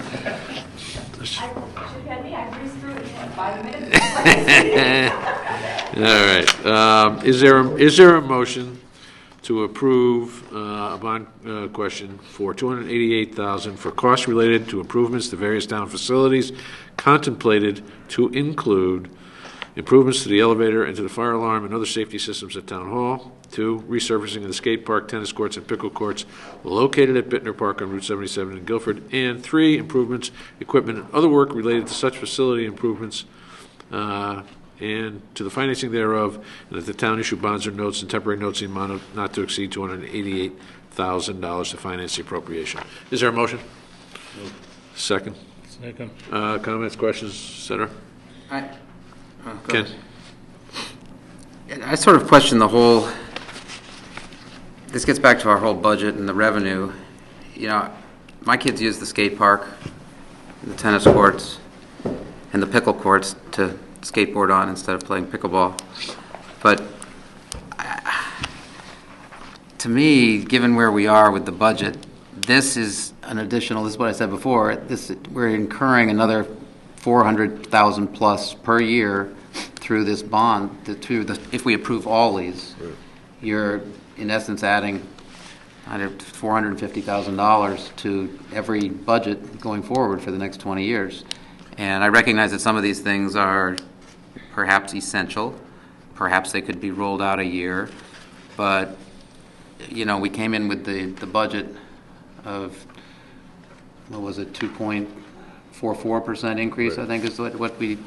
what got passed on, and to me, that left open considerable risk going forward in the form of higher taxes because it perhaps lowballed state revenues. So on top of that, we're going to pass some resolutions that incur more debt, and we talk about the fact that the budget's going up because of the big increase in debt service. Well, it's going to increase again next year. Without this, we've got 3 more years of increased debt service, which we're going to be talking about. So I just don't really see us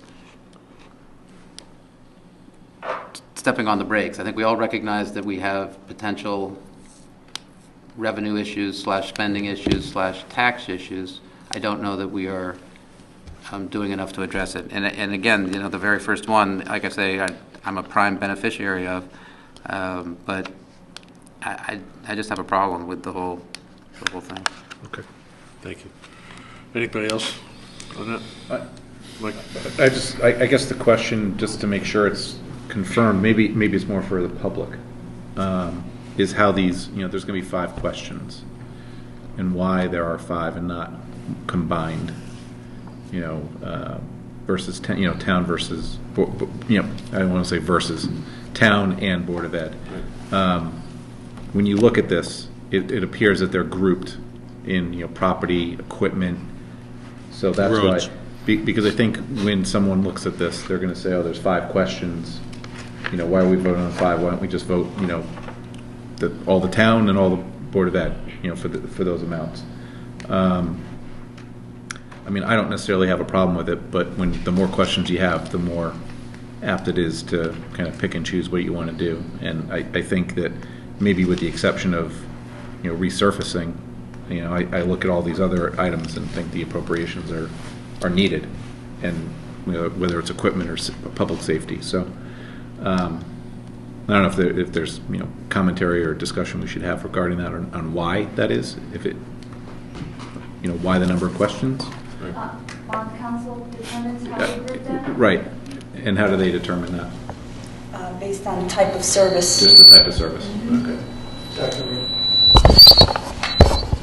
That's what I thought. I just wanted to make sure it was out there. Right, it's not our decision to make those. I mean, Right. obviously, You're not part of the discussion. You're not the but- ones picking and choosing how these go out. No. This is Correct. bond counsel No. Right. that is making the decision. I would have, in fact, that's one question, okay? Yeah, But, but this is the way that they've Right. recommended it.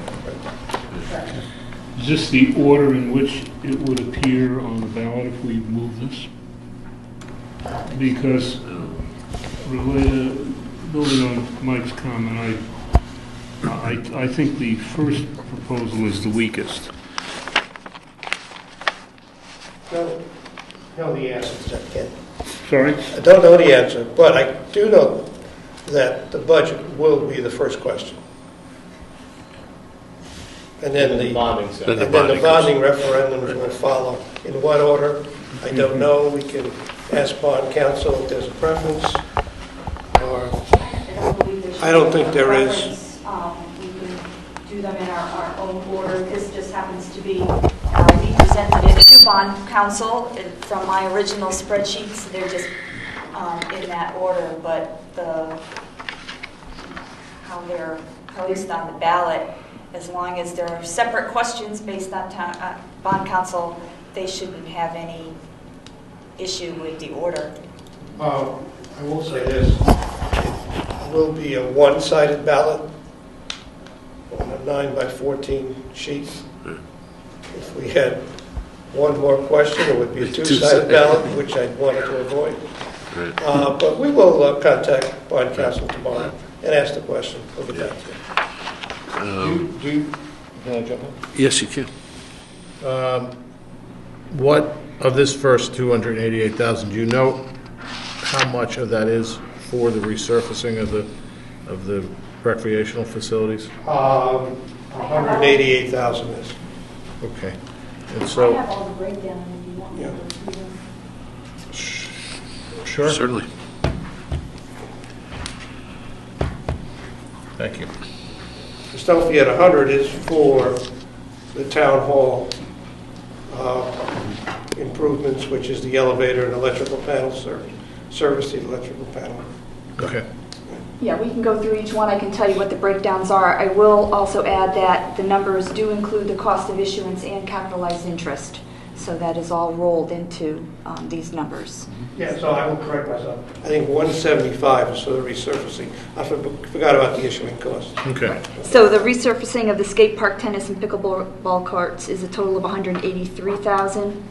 The town hall elevator and safety systems is $105,000. And do you know when those surfaces were last done? Are they crumbling? Yeah. Are they getting to a point where they're not going to be functional? They are at a point where they're getting dangerous. Because I know a lot of folks have sort of latched onto that. I mean, you have a thing called pickleball. It sounds funny. But I mean, from hearing from Rick Maynard, it is incredibly popular. And there's Very a lot popular of down in use. Florida, I can tell you that much. And I don't want to dismiss I'll take these you down there and recreational we'll go services. play. No, well, it's, I think it's an important part of what we It's a do. very popular activity for our seniors. Yeah. And I don't want to forget our seniors. Okay. I do know in the past, once the tennis courts start to, have cracks in them, it's dangerous to play. Yeah. It does not take much. It doesn't have to, Any kind of right, it service doesn't like that, take as much. soon as And- there's and- Correct, and- absolutely. they spread The- early in the year. Ken talked about his children playing tennis, and that's great, but you get a senior who falls down, and that's a serious, serious injury. And we have a lot of active seniors who play pickleball. Okay. Just a quick point I want to make. The way this is structured, and Ken, I think, alluded to this, in terms of the order, there's always been sort of this speculation of where does it go, where do people have the opportunity. But the point is, voters have the opportunity to vote independently on each one of these projects. Absolutely. As opposed to one big number. Right. And allow them to make decisions on the value to them individually, Right. as Ken has just talked about, even though he, stands to benefit from his children using the facilities. But people get to make that decision in terms of the relative value to the community.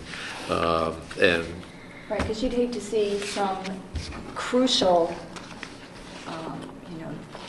improvement be voted down because of something else Right. that people don't want. What's, the editorial note here, what's been interesting to watch over the years is the community has been very supportive of these types of projects.